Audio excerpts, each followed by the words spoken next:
The purpose of the project is to study compassion fatigue, which is where an individual who is in the position of giving compassion to others kind of runs out of gas, doesn't have as much compassion within that tank, and runs into a few problems having to do with things like burnout and their ability to productively be successful at their job or what they're volunteering to do.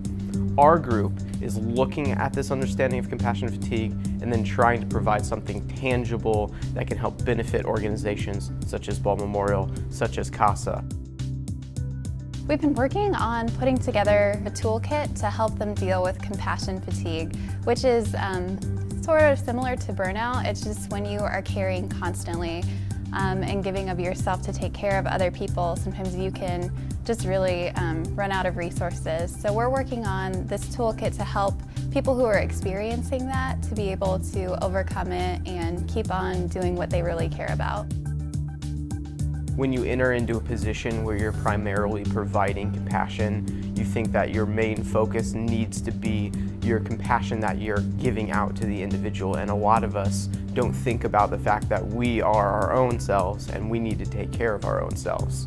So in a training aspect, making sure that in the beginning, when you're first learning about how to do your position, you include that discussion about self-care, and you include the discussion that this compassion fatigue thing, it's real, it will affect you unless you start from the beginning and preventatively make sure that you're addressing it. One of the benefits of this project and with the toolkit that's being established is first and foremost education.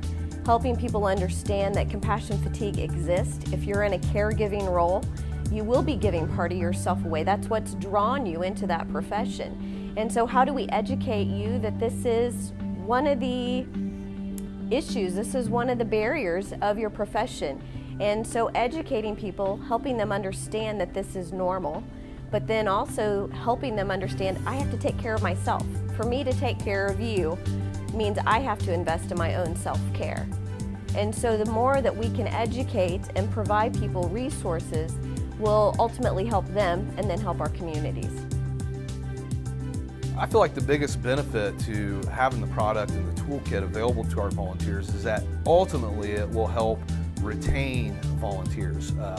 We put a lot of resources into training community members to become CASA volunteers, and we want to keep them. That experience that they develop over the time acting as advocates is invaluable, and we want to do everything we can to help them and to keep them with our program. So ultimately the product and the toolkit is going to help us retain volunteers, which in the long run, anything we can do to help our volunteers is going to help kids in the community. So I hope that we can help other people in lots of different professions be able to keep on doing something that really matters for the community.